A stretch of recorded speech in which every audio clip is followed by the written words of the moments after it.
નમસ્કાર વિદ્યાર્થી મિત્રો, ધોરણ 9 પ્રકરણ નંબર 6 રેખાઓ અને ખૂણાઓ. આજે આપણે આ પ્રકરણની વાત કરવાની છે. તો પ્રકરણનું નામ છે રેખાઓ અને ખૂણાઓ. તો એના ઉપરથી જ આપણને આમાં બે કોન્સેપ્ટ અલગ અલગ જોવા મળે છે. એક છે રેખા, જાજી બધી રેખા ભેગી થઈ અને રેખાઓ બને, અને ખૂણા, બધા જ ખૂણા ભેગા થઈને ખૂણાઓ બને. તો આપણે આ ચેપ્ટરની શરૂઆત કરતાં પહેલાં થોડી વ્યાખ્યાઓનો અભ્યાસ કરીએ, જેમાં પહેલી વ્યાખ્યા છે રેખાખંડ. રેખાખંડ એટલે એવું કે બે અંત્યબિંદુઓવાળા રેખાના ભાગને રેખાખંડ કહેવાય. બે અંત્યબિંદુ એટલે આ રીતે હોય, એક અંત્યબિંદુ અને આ બીજું અંત્યબિંદુ. અંત્યબિંદુ એટલે છેલ્લે આવેલા બિંદુ, અંત્ય એટલે લાસ્ટમાં.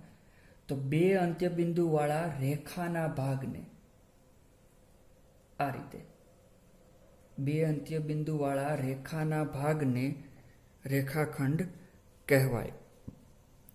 ધ્યાનથી આ આકૃતિ જોજો. આ રેખાખંડની આકૃતિ છે. આના પછી આપણે કિરણની પણ આકૃતિ જોવાની છે. રેખાખંડ પછી બીજો કોન્સેપ્ટ આવે છે આપણો કિરણ. તો આ જે પણ હું રેખાખંડની વ્યાખ્યા બોલું છું તો ખાસ શાંતિથી સાંભળજો, કેમ કે આગળ આપણને આ જ વ્યાખ્યા કામમાં આવવાની છે. તો રેખાખંડ એટલે બે અંત્યબિંદુવાળા રેખાના ભાગને રેખાખંડ કહેવાય. બીજો પોઈન્ટ છે કિરણ. તો એક જ અંત્યબિંદુ ધરાવતા રેખાના ભાગને કિરણ કહેવાય. આમાં કેટલા અંત્યબિંદુ હતા? બે અંત્યબિંદુ હતા, એક અહીંયા અને એક અહીંયા. જ્યારે કિરણમાં એક જ અંત્યબિંદુ હોય છે, આ રીતે હોય છે એક અંત્યબિંદુ, અને બીજો આ રીતે તીરવાળો હોય છે, એટલે આને કહેવાય છે કિરણ. કિરણની આકૃતિ કંઈક આ રીતે હોય છે. રેખાખંડની આકૃતિ આ રીતે હોય છે, જેમાં બે અંત્યબિંદુ હોય, કિરણમાં એક જ અંત્યબિંદુ હોય. જ્યારે રેખામાં કોઈ અંત્યબિંદુ હોતા નથી. રેખાની આકૃતિ હું અહીંયા સાઈડમાં દોરું તો આ રીતે હોય છે, બંને બાજુ તીર હોય છે. આમાં કોઈ અંત્યબિંદુ છે નહીં, અહીંયા એક અંત્યબિંદુ છે. તો એક અંત્યબિંદુ ધરાવતા રેખાના ભાગને કિરણ કહેવાય. બે અંત્યબિંદુ વાળા રેખાના ભાગને રેખાખંડ કહેવાય. આ વ્યાખ્યા ખાસ ધ્યાનમાં રાખજો. હવે આપણે આગળ વધીએ પોઈન્ટમાં. આગળનો પોઈન્ટ છે સમરેખ બિંદુઓ અને અસમરેખ બિંદુઓ. બિંદુ એટલે આ ટાઈપનું એક ટપકું, આને કહેવાય બિંદુ. પણ આપણે બિંદુ નહીં, આપણે ભણવાનું છે સમરેખ બિંદુઓ અને અસમરેખ બિંદુઓ. સમરેખ બિંદુઓ કઈ રીતે હોય? જો 3 કે 3થી વધારે બિંદુઓ, આ 1, 2 અને 3 હોવા જોઈએ, અથવા 3થી વધારે બિંદુઓ, 4 બિંદુઓ, 3 કે 3થી વધારે, 3 તો ઓછામાં ઓછા હોવા જ જોઈએ, અને 3થી વધારે પણ ચાલે. જો 3 કે 3થી વધારે બિંદુઓ એક જ રેખામાં આવેલા હોય, આ રીતે એક જ રેખામાં આવેલા હોય, આપણે 3 જ લઈએ, 4 પણ લઈ શકાય. તો આ 3 બિંદુ છે, આ 3 બિંદુ તો રેખા પર આવેલા હોય, તો તે બિંદુઓને, એટલે કે આ જે બિંદુ છે એ બિંદુઓને સમરેખ બિંદુઓ કહેવાય. જો 3 કે 3થી વધારે બિંદુઓ એક જ રેખા ઉપર આવેલા હોય, તો આ જે બિંદુઓ છે એ બિંદુઓને સમરેખ બિંદુઓ કહેવાય. અન્યથા અસમરેખ બિંદુઓ કહેવાય. અન્યથા મતલબ કે 3 બિંદુઓ એક જ લાઈનમાં ન આવેલા હોય, તો એ બિંદુઓને અસમરેખ બિંદુઓ કહેવાય. ધારો કે 2 બિંદુ છે, ત્રીજું બિંદુ લાઈનમાં નથી, આમ આડું અવળું છે, તો આ 3 બિંદુઓને અસમરેખ બિંદુઓ કહેવાય. આ ટાઈપના હોય તો એને અસમરેખ બિંદુઓ કહેવાય. તો પાછું એકવાર, સમરેખ બિંદુઓ અને અસમરેખ બિંદુઓ. જો 3 કે 3થી વધારે બિંદુઓ એક જ રેખા પર આવેલા હોય, તો તે બિંદુઓને સમરેખ બિંદુઓ કહેવાય. નહીતર પછી, એટલે કે અન્યથા અસમરેખ બિંદુઓ કહેવાય. અન્યથા એટલે કે 3 કે 3થી વધારે બિંદુઓ હોય, એક જ રેખા ઉપર ન આવેલા હોય. જો એક જ રેખા ઉપર 2 જ છે બિંદુઓ, બરાબર, 3 નથી, આડું અવળું છે તો આને શું કહેવાય? અસમરેખ બિંદુઓ કહેવાય. આ 3 બિંદુ છે એ અસમરેખ બિંદુઓ કહેવાય. આગળનો પોઈન્ટ છે ખૂણાઓ, એટલે કે ખૂણો, બાજુઓ અને શિરોબિંદુ. ખૂણો એટલે શું? બાજુ અને શિરોબિંદુ, આ 3 વસ્તુ આપણે શીખવાની છે. તો જ્યારે સામાન્ય અંત્યબિંદુવાળા, સામાન્ય અંત્યબિંદુ એટલે કે કોમન હોવું જોઈએ, બંનેમાં એક જ. તો સામાન્ય અંત્યબિંદુવાળા બે કિરણોનો ઉદ્ભવ થાય ત્યારે ખૂણો બને. એટલે બે કિરણોનો ઉદ્ભવ કરવાનો છે. તો આ કિરણનો ઉદ્ભવ થયો અને બીજી કિરણનો ઉદ્ભવ થયો. એ સામાન્ય અંત્યબિંદુ એટલે કે એક જ અંત્યબિંદુમાંથી બે કિરણનો ઉદ્ભવ થયો એટલે આનું પાલન થયું. જ્યારે સામાન્ય અંત્યબિંદુવાળા, સામાન્ય અંત્યબિંદુ આ થયું, અંત્યબિંદુવાળા બે કિરણોનો, એક કિરણ અને આ બીજી કિરણ, એનો ઉદ્ભવ થાય ત્યારે ખૂણો બને. એટલે આ જે બને એને કહેવાય ખૂણો. પાછો એકવાર, જ્યારે સામાન્ય અંત્યબિંદુવાળા બે કિરણો, એક આ કિરણ અને એક આ કિરણ, એ બે કિરણોનો ઉદ્ભવ થાય. જો આને સામાન્ય બિંદુને O કહી દઉં, આને A કહી દઉં અને B કહી દઉં, તો સામાન્ય બિંદુ O થાય, OA એક કિરણ થાય, OB એક બીજી કિરણ થાય, એટલે ખૂણો બને. ખૂણો કયો બને? AOB. એ રીતે ખૂણો વંચાય. બરોબર. અહીંયા ખૂણો બનાવતી કિરણોને ખૂણાની બાજુઓ અથવા ભુજ કહેવાય. એટલે કે બાજુ અને ભુજ આ બે સમાનાર્થી શબ્દો છે. બાજુ પણ કહી શકાય અને ભુજ પણ કહી શકાય. આ ઉપરાંત સામાન્ય અંત્યબિંદુને ખૂણાના શિરોબિંદુ કહેવાય. ખૂણાનું શિરોબિંદુ, આપણે જે ત્રીજો પોઈન્ટ ભણવાનો છે શિરોબિંદુ, તો સામાન્ય જે અંત્યબિંદુ છે આ O બિંદુ કહેવાય. એટલે આ આપણો શિરોબિંદુ થઈ ગયો. બાજુ આ બે થઈ ગઈ, OA અને OB. એમ જોવા જાય તો OA અને OB છે એ કિરણ છે, પણ ખૂણા માટે આ બે બાજુ થઈ ગઈ, OA અને OB, અને ખૂણો AOB એ આખો આપણો ખૂણો થઈ ગયો. હવે નેક્સ્ટ પોઈન્ટ આપણે ભણવાનો છે ખૂણાના પ્રકાર. તો ખૂણાના પ્રકારમાં જે આપણે આગળ જોયું કે ખૂણો ભેણા, બાજુ ભેણા અને શિરોબિંદુ ભેણા. તો ખૂણો ભેણા છે, ખૂણાના પ્રકાર જોઈએ. તો ખૂણાનો પ્રકાર, પહેલો પ્રકાર છે લઘુકોણ. હવે લઘુકોણ એટલે કે જે ખૂણાનું માપ છે એ 0 થી લઈ અને 90 ની અંદર હોય, તો એ ખૂણાને લઘુકોણ કહેવાય. જે ખૂણાનું માપ, જે ખૂણાનું માપ 0 અંશથી લઈ 0 અંશ અને 90 અંશની વચ્ચે હોય તે ખૂણાને લઘુકોણ કહેવાય. લઘુકોણ કહેવાય. એટલે એની આકૃતિ કંઈક આ રીતે દોરીએ તો આ જે છે ખૂણો અહીંયા બને છે. એક ખૂણો, આ બે કિરણ છે, ખૂણો આ રીતે બને. એક સામાન્ય અંત્યબિંદુમાંથી બે કિરણ નીકળે છે, તો અહીંયા એક ખૂણો બને છે, જેમાં આપણે આગળ વાત કરી હતી આ રીતે OAB.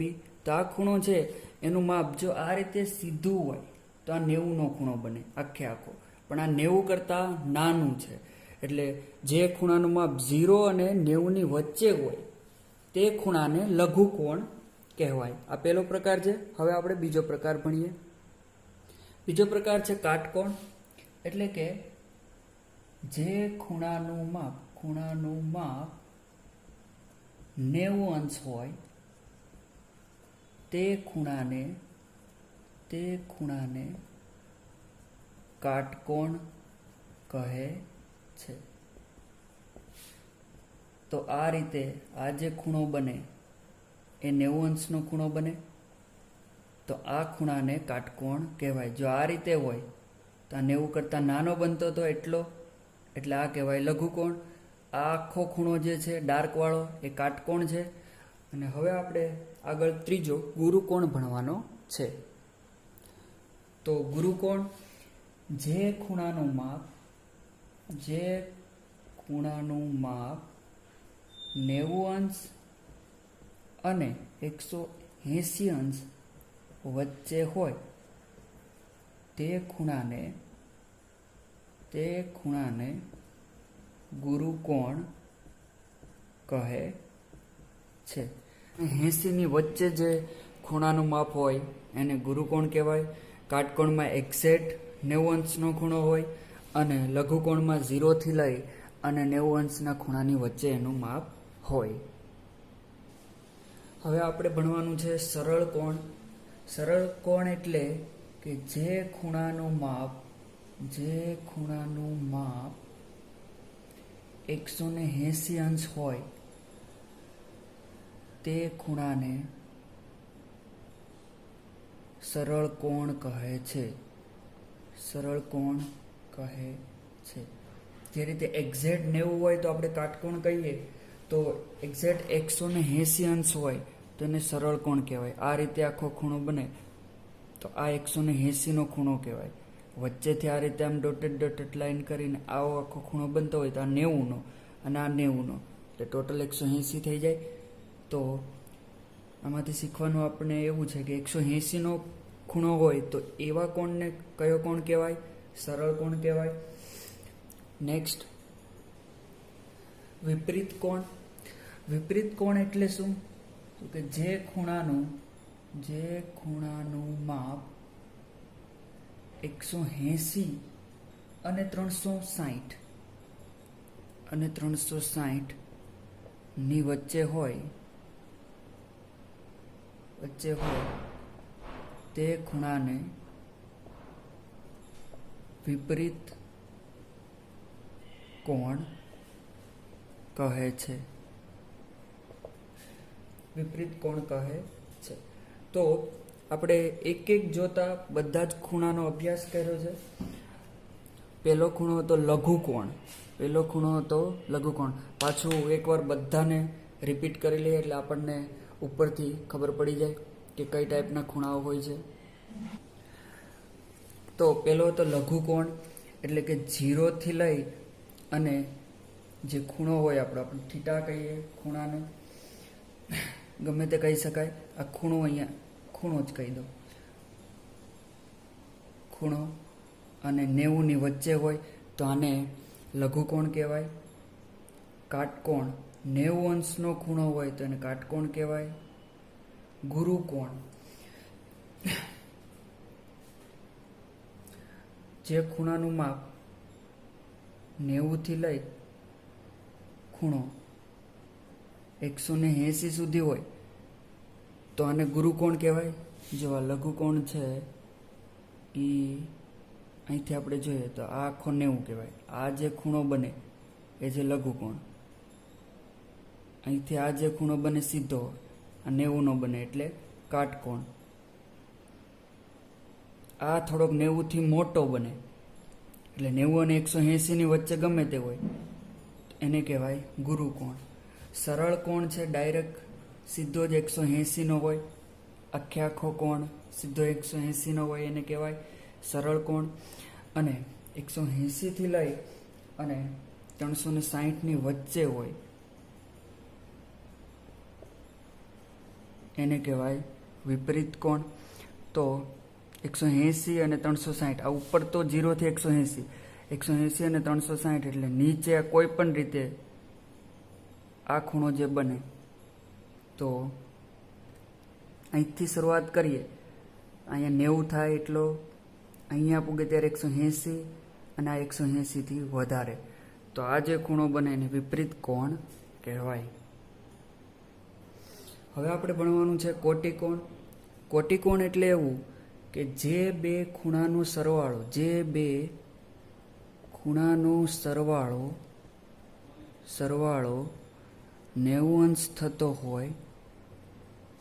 90 અંશ થતો હોય તો તે બે ખૂણાને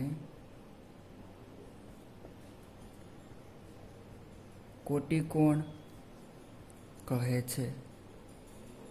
જે બે ખૂણાનો સરવાળો 90 અંશ થતો હોય તો એ બે ખૂણાને એકબીજાના શું કહેવાય? તે બે ખૂણાને એકબીજાના કોટિકોણ કહે છે. એટલે કે ધારો કે એક ખૂણો x છે એના બરાબર 40 છે અને એક ખૂણો y બરાબર 50 છે, તો આ બે ખૂણાનો સરવાળો 90 થાય. એટલે આ બંને ખૂણાને એકબીજાના કોટિકોણ કહેવાય. બરાબર. તો આ જ રીતે આપણે બીજો એક ભણવાનો છે પૂરક કોણ. કયો? પૂરક કોણ.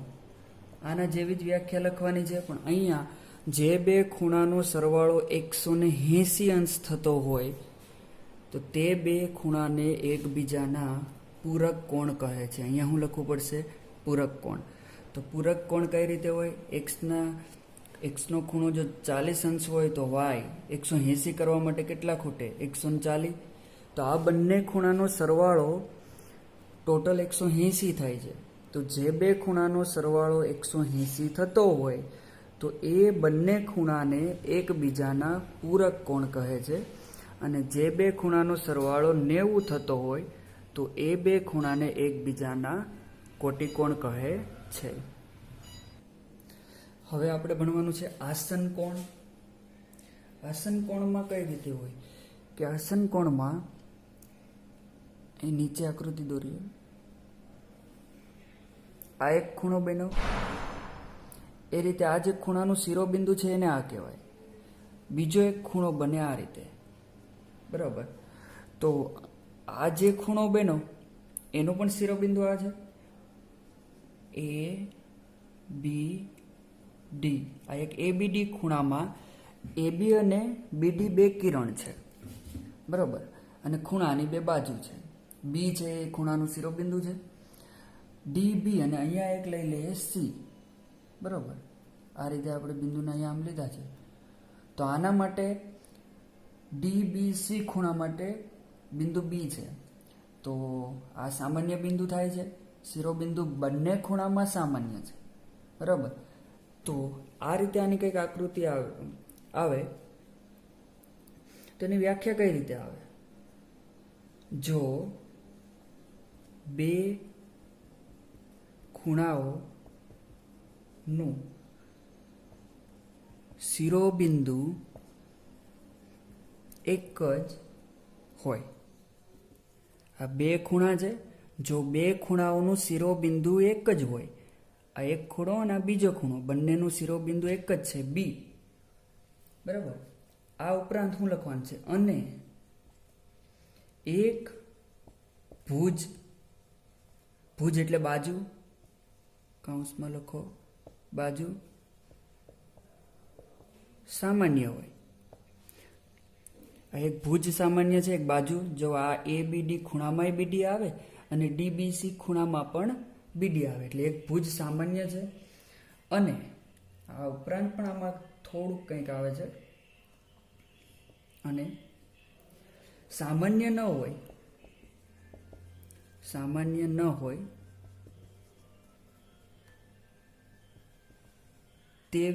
તેવા ભુજ. સામાન્ય ન હોય એટલે કે આ સામાન્ય છે. તો સામાન્ય ન હોય એવી કઈ થાય? એ બી અને બીસી.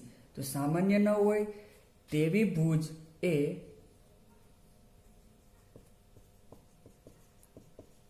એ સામાન્ય ભુજની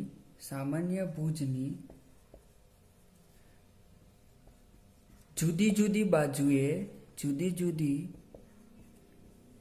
બાજુએ હોય તેવા બે ખૂણાને આસન કોણ કહેવાય. આસન કોણ કહેવાય. પાછો એકવાર, જો બે ખૂણાઓના શિરોબિંદુ એક જ હોય, આ બે ખૂણા છે એનું શિરોબિંદુ એક જ છે. બીજું, એક ભુજ સામાન્ય હોય, આ એક ભુજ સામાન્ય છે બીડી. આ ઉપરાંત સામાન્ય ન હોય તેવી ભુજ. સામાન્ય ન હોય એવી ભુજ કઈ છે? એ બી અને બીસી. એ સામાન્ય ભુજની આ બીડીની જુદી જુદી બાજુએ છે. એક આ બાજુ છે અને એક આ બાજુ છે. તો એનાથી જે બે ખૂણા બને એ બી ડી અને ડી બી સી, તો આ બે ખૂણાને આસન કોણ કહેવાય. તો અહીંયા આસન કોણ કોણ થાય છે? ખૂણો ABD અને ખૂણો DBC આ શું થાય છે? આસનકોણ થાય છે. સામાન્ય ભુજ કઈ થાય છે? આ BD છે એ સામાન્ય ભુજ થાય છે, બરાબર. પછી સામાન્ય ન હોય એવી ભુજ કઈ કઈ છે? તો કે AB અને BC. AB અને BC છે એ સામાન્ય ન હોય એવી ભુજ છે. અને સામાન્ય બિંદુ કયું છે? તો કે B. આ B છે એ એક બિંદુ છે કે જેમાંથી બે એટલે કે B છે એ શિરોબિંદુ એવું છે કે જે સામાન્ય શિરોબિંદુ છે, બંને ખૂણામાં આવે છે. આમાં એમ પણ કહી શકાય કે આ ABC ખૂણાનું ટોટલ જે માપ થાય, ABC આખા ખૂણાનું જેટલું માપ થાય એ આ બંનેના સરવાળા જેટલું થાય. એટલે કે ABD વત્તા DBC જેટલું થાય. ખૂણાઓની રૈખિક જોડ. ખૂણાઓની રૈખિક જોડ છે એ આસનકોણ જેવું જ છે. આસનકોણમાં કઈ રીતે હતું? આસનકોણમાં કંઈક આ રીતે આમ હતું, સોરી આ રીતે કે આમાં જે આ બે ખૂણા બને છે, બરાબર, આ બે ખૂણા બને છે તો આ જે છે એ સામાન્ય ભુજ છે, સામાન્ય બાજુ છે. અને આ જે ખૂણાનું જે શિરોબિંદુ છે એ પણ બેમાં સામાન્ય છે. અને આ ટોટલ જે ખૂણો છે એ આ બે ખૂણાના સરવાળા જેટલો થાય. પણ રૈખિક જોડમાં થોડુંક અલગ છે. આ જે સામાન્ય બાજુ છે એના સિવાયની જે બે બાજુ છે એ એક રેખા બનાવે છે. તો અહીંયા આ રેખા ન બનાવે, આ ટાઈપનું આડું જાય છે. તો રેખા તો ત્યારે બને કે જ્યારે એક જ લાઈનમાં હોય. તો આ જે ત્રીજી લાઈન આમ હતી એ ત્રીજી લાઈન આમ સીધી આવે છે. એટલે આસનકોણ જેવું જ છે. અને આસનકોણ તો કહેવાય જ, બરાબર. આમાં શું છે? એક સામાન્ય બાજુ છે, સામાન્ય ભુજ છે. અને શિરોબિંદુ જે છે એ બંને ખૂણો, આ એક ખૂણો અને આ એક ખૂણો, બંનેમાં શિરોબિંદુ પણ એક સામાન્ય છે. તો આ જે છે એ આસનકોણ તો કહેવાય જ, આ બંને ખૂણા છે. પણ એના સિવાયનું વધારામાં કે આ રૈખિક જોડના ખૂણા બનાવે છે. કઈ રીતે? કે એક જે સામાન્ય બાજુ છે એ સામાન્ય બાજુ સિવાયની જે બે બાજુ છે એ બે બાજુ રેખા બનાવે છે. સામાન્ય બાજુ સિવાયની જે બે બાજુ છે એ સીધી રેખા બનાવે છે. તો આ બે ખૂણા બને એને રૈખિક જોડના ખૂણા કહે છે. રેખા બનાવે એટલે રૈખિક જોડના ખૂણા કહે છે. તો આની વ્યાખ્યા કઈ રીતે લખીશું? આપણે આમાં આસનકોણનો તો ઉપયોગ લેવાનો જ છે. તો આસનકોણના સામાન્ય ન હોય,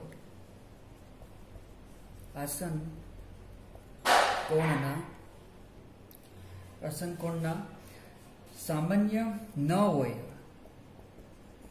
સામાન્ય ન હોય તેવી ભુજ અથવા તેવા ભુજ, આ સામાન્ય છે, સામાન્ય ન હોય એવી ભુજો છે બે. તો એ ભુજ સામાન્ય ન હોય એવી ભુજ એક રેખા બનાવે, એક રેખા બનાવે.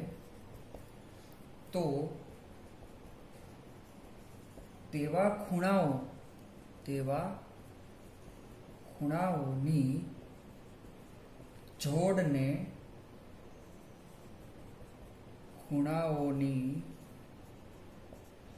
રૈખિક જોડ કહે છે.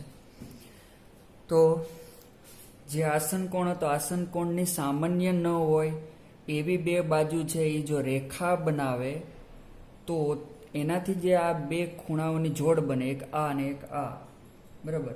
તો આપણે આને O કહીએ અને X અને Y અને આને Z. તો આ જે XOZ અને ZOY બે ખૂણા બને તો એ બે ખૂણામાં OX અને OY છે બે કિરણ જુદી જુદી છે. આ સામાન્ય ભુજ છે એના સિવાયની અલગ અલગ છે અને એક રેખા બનાવે છે. તો આ બે ખૂણાઓની રૈખિક જોડ કહે છે. આમાં પણ આ જે XOY છે એ XOY ખૂણો બરાબર XOZ વત્તા ZOY થશે. આ બેનો સરવાળો આ જ થશે ને આ 180 હશે. આ કેટલો હશે? 180. XOY છે 180 થશે. આ બે એઝ ઇટ ઇઝ લખવાના રહેશે. નેક્સ્ટ આપણે ભણવાનું છે અભિકોણ. હવે અભિકોણમાં કઈ રીતે હોય છે? અભિકોણમાં આ રીતની કંઈક આકૃતિ હોય છે જેમાં સામસામેની જે જોડ હોય ખૂણાને, આ એક ખૂણો બને છે AOC અને સામે બને છે આ BOD. તો આ સામસામેના ખૂણાઓ જે છે એ સમાન હોય છે. એ જ રીતે અહીંયા બીજો બને છે AOD અને BOC. આ સામસામેનો ખૂણો બે સરખા હોય અને આ બે પણ સરખા હોય. હવે અભિકોણોની જોડ કઈ રીતે હોય છે, એની વ્યાખ્યા શું છે એ આપણે ભણીએ. તો શરૂઆત કરીએ. સામાન્ય શિરોબિંદુ ધરાવતા, જો આ શિરોબિંદુ સામાન્ય છે, આ કોણ લ્યો બધા માટે આ શિરોબિંદુ O છે એ સામાન્ય છે. તો લખવાનું સામાન્ય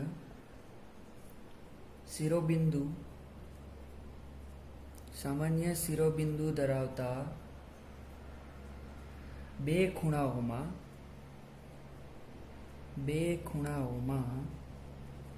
જો એક ખૂણાની દરેક બાજુ, બે ખૂણાઓમાં આ બે ખૂણા છે, તો એના એક ખૂણાની દરેક બાજુ એટલે કે બંને બાજુ છે એ બીજા ખૂણાની બાજુ સાથે મળીને રેખા બનાવે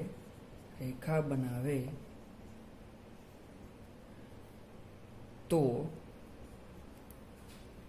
તેવા ખૂણાઓને અભિકોણો કહે છે.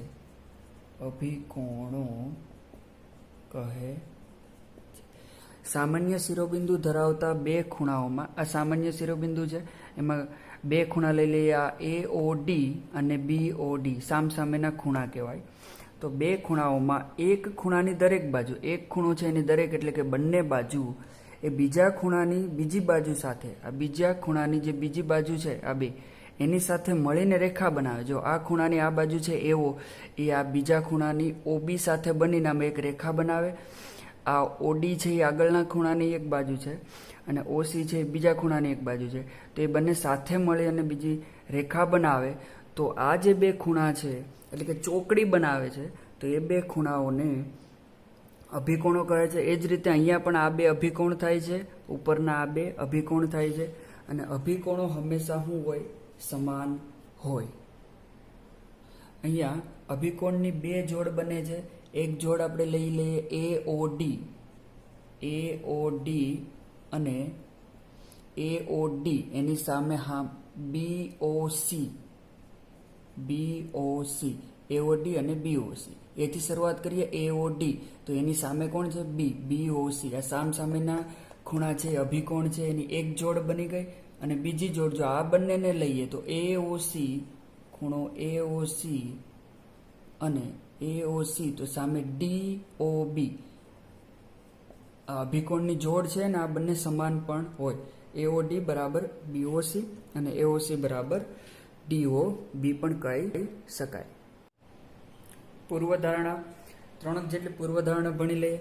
એમાં પહેલી છે કે જે કિરણનું ઉદ્ભવ બિંદુ રેખા પર હોય, આ એક રેખા છે, આ રેખા ઉપર કિરણનું ઉદ્ભવ બિંદુ છે એટલે અહીંથી એક કિરણ ઉદ્ભવે, બરાબર.